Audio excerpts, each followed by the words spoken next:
And now we have Dugtrio, the tunnel-digging trio of whack-a-moles, who has been around since the first generation. Though admittedly, it was never a particularly standout favorite among casual fans, barring perhaps one episode from the Indigo League titled Dig Those Diglett, which was admittedly pretty funny how those tiny little moles just cause earthquakes, much to the frustration of this guy. But perhaps Dugtrio's lack of a spotlight is probably due to the fact that this Pokemon is similar to Magnemite and Magneton, in which its final evolution is just 3 of the same Pokemon put together. So what happens if I take one of them away? Is that going to become an unreleased secondary form?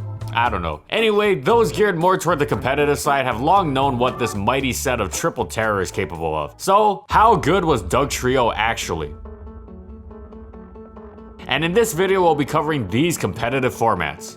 Dugtrio's got blistering speed, contributing to a high critical hit ratio, stab earthquake, and ground typing, blessing it with an immunity to both Thunder Wave and Zapdos' most fearsome stab attacks. And this all sounds great, right? Well, that's all about Dugtrio has going for it, and those attributes are not nearly enough to make up for its severely crippling flaws. Its horrid HP and mediocre special means it's destroyed by blizzards and psychics flying around, while its terrible defense means it crumples to every body slam out there. Its attack stat isn't even that good, and it's completely walled by the omnipresent Exeggutor, so even if it does manage to get in, which is a somewhat tall task, it's not going to leave a mark. In short, Dugtrio is never seen in overuse for good reason, but it is a solid or better choice in the underused metagame. And moving on, Dugtrio is even worse in the following generation. Everything has leftovers, crits are no longer based on base speed, and new Pokemon such as Skarmory, Suicune, Umbreon, and Fortress Wallet forever. It's decent in underuse, but fell to never use, where it's a top tier and is one of the most effective ways of dealing with the dangerous Pikachu, and probably the only tier you'll ever see Dugtrio use a rest plus sleep talk set in. And I know you're all really here for the gens after GSC, so let's just move on. And here's where Dugtrio became a household name. The introduction of abilities makes Dugtrio what it is, which is embodying the controversial aspect of trapping. It cannot be understated how important Dugtrio is in this generation. A Dugtrio weak team is just flat out not good and will lose against any half-decent player a vast majority of the time. What makes this even tougher, and a trap even the best players fall into on occasion, is the fact that Dugtrio traps so many Pokemon, including most of the best around. Look at these targets: Tyranitar, Metagross, Jirachi, Celebi, Blissey, Heracross, Magneton, Raikou, and that's just the easy ones. These are the best Pokemon in the metagame, and having a team with Dugtrio plus various Pokemon that abuse the aforementioned being trapped is one of the most tried and true strategies in Advanced. Whether it be Dugtrio plus a special sweeper, Dugtrio plus a weather changer plus a Pokemon that hates sand such as Snorlax or Suicune, or Dugtrio plus Skarmory, in order to weaken things off more easily thanks to spikes and potentially even catching Magneton before it kills Skarm. Now, some of these Pokemon have tools to fight back, but as a whole, Dugtrio is reliably used to remove them, although it is easy to be over-reliant on Dugtrio and be punished for it. For example, it can also take out other Dugtrio that are locked into Aerial Ace or HP Bug thanks to Choice Band, thus freeing its other teammates up. Many great teams make use of this strategy actually, luring the Dugtrio out with Celebi or Heracross so that their Dragon Dance Tyranitar or Calm Mind Jirachi is safe late game. Another strategy sometimes used is Porygon 2, whose trace copies Arena Trap and thus allows it to dispose of Dugtrio for its teammates. Porygon 2 is also a great counter to Salamence and Gyarados and does decently against Gengar, so it's a solid choice in general. But all in all, Dugtrio can take out weakening Pokemon nearly guaranteed, such as Snorlax or Regice. It can even be used in more creative ways. For example, if it's Adamant, it 3-hit KOs both Suicune and Sand, making it a risky but effective check for some stall teams. It is very easy for an inexperienced player with a Dugtrio weak team to just get utterly mollywopped by a Dugtrio on the opposing team, and thus the onus of not bringing a team weak to it is on the player. But of course, Dugtrio isn't perfect.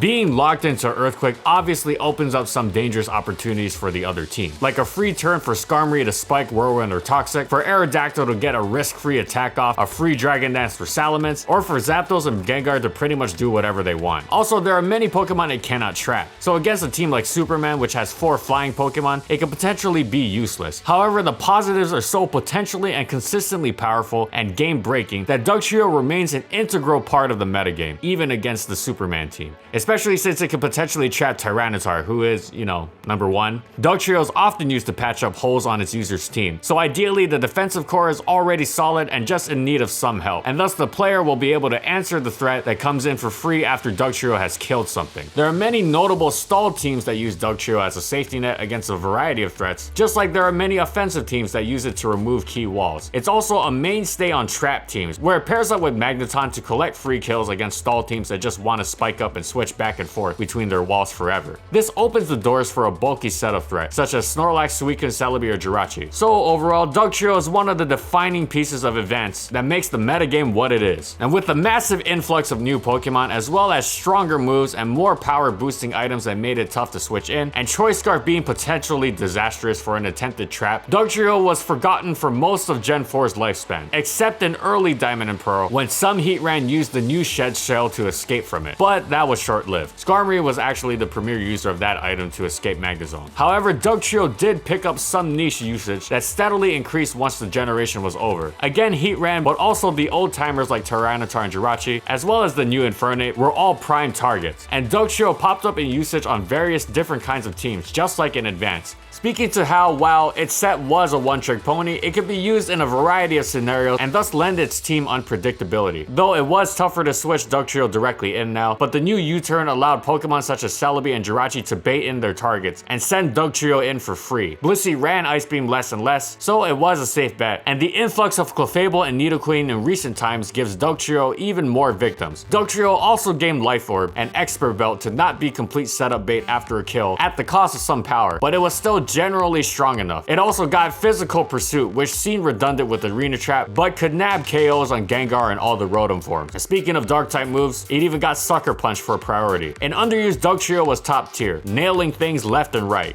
Registeel, Chansey, and even Raikou when it was in the tier, often resorting to Shed Shell to escape it, which speaks to how effective it was. And moving on to Gen 5, in the weather generation, thanks to Team Preview, the increased ease in spinning for rain teams, Tentacruel being pretty much unkillable with Rain Dish, Starmie's power jacked way up, and Magic Bounce, Espeon, and Xatu being on Sun teams, it began running Focus Sash so it could switch directly into Tyranitar and remove it with Reversal. Alternatively, sometimes the Magic Bounce Pokemon, often carrying Rocky Helmet for crunch, would be sacrificed to Tyranitar to prevent Stealth Rock. Sun was so powerful in sweeping potential that it was worth essentially throwing away 2 Pokemon and having another useless one in Ninetales to make sure the conditions were ready for your Sun sweepers, such as Venusaur, Lilligant, or Sawsbuck or whatever. To illustrate just how overwhelming Sun could be, some Tyranitar even chose to run the otherwise worthless Shed Shell just to escape Dugtrio, since Dugtrio was the one to trap and take out the weather inducers that would otherwise stop Sun in its tracks. Rain teams also enjoyed not having a roadblock for Tornadus to spam hurricanes, so much so that they could power through even resistances like Rotom Wash. And in addition to Tyranitar, Dugtrio destroyed Ninetales and could even push damage on Politoed, especially offensive sets. Thus, it enjoyed a great amount of usage for these teams, whose number one goal was to control the weather. For Sun teams, it removed the hugely popular Special Defense Heatran, which was a huge obstacle to Volcarona and Venusaur, who could even be lured in by the Sun staple Fortress new toy in Volt Switch, as well as Genesec's U-turn for the short time it was in the tier. This is one reason Hippowdon enjoyed a huge spike in popularity on Sand teams for a long time, because of its relative so-called quote-unquote immunity to Dugtrio. Eventually, and by eventually I mean recently, Dugtrio's influence on the metagame was so overwhelming and constricting that it was banned, as it made team building in the metagame too volatile and several Sun Pokemon such as Cresselia too difficult to deal with. There were even unique stall teams that abused Dugtrio and Xatu's incredible anti-hazard synergy in order to deny the number one way of busting through walls, residual damage, while rotating the trap the problematic Pokemon aspect that other generation stall teams did. And after the ban, some truly dedicated players even tried to replace it with Diglett, whose lower speed and attack make it quite pathetic,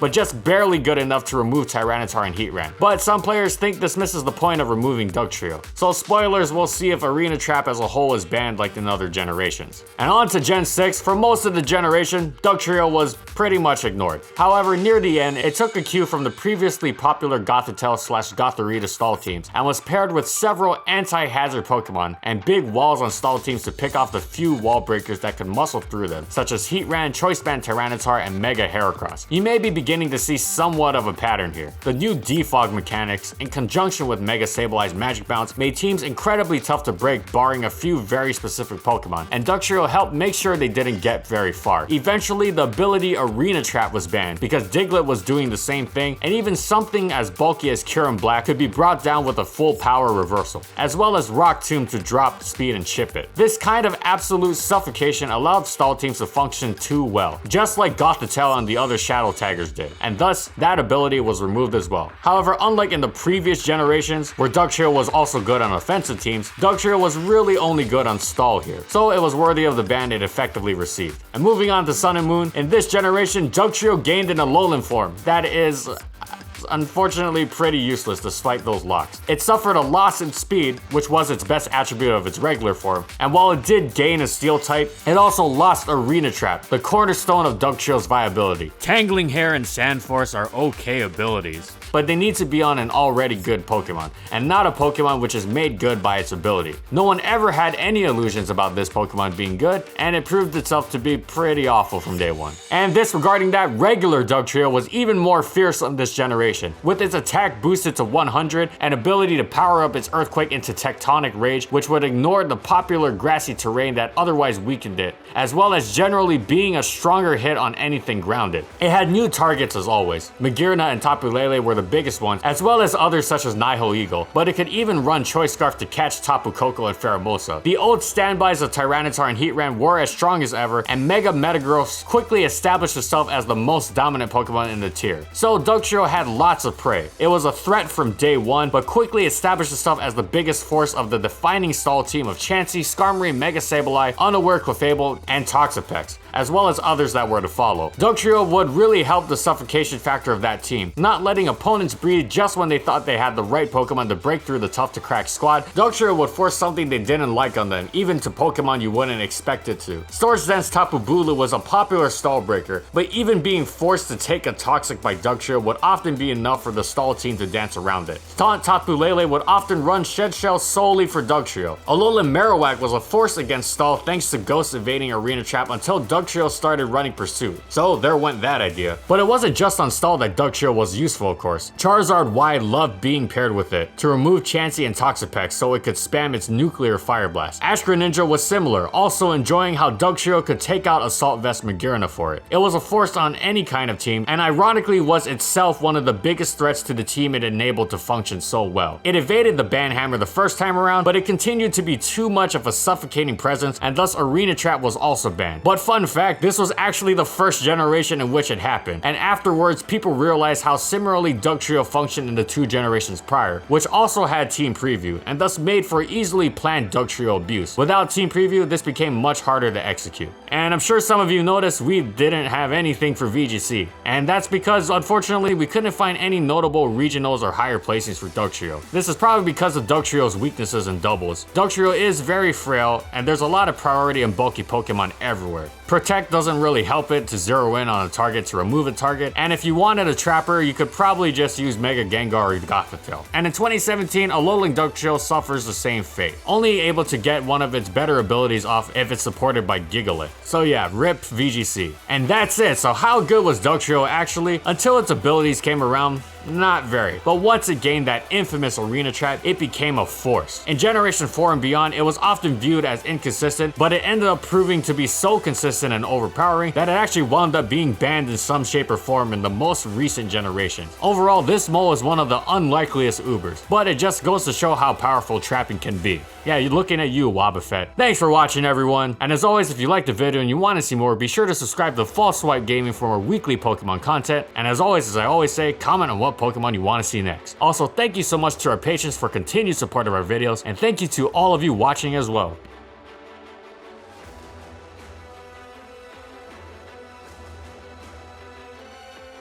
And follow my crew on these social media platforms, yada yada yada. And that's all I got. See you next time, everyone.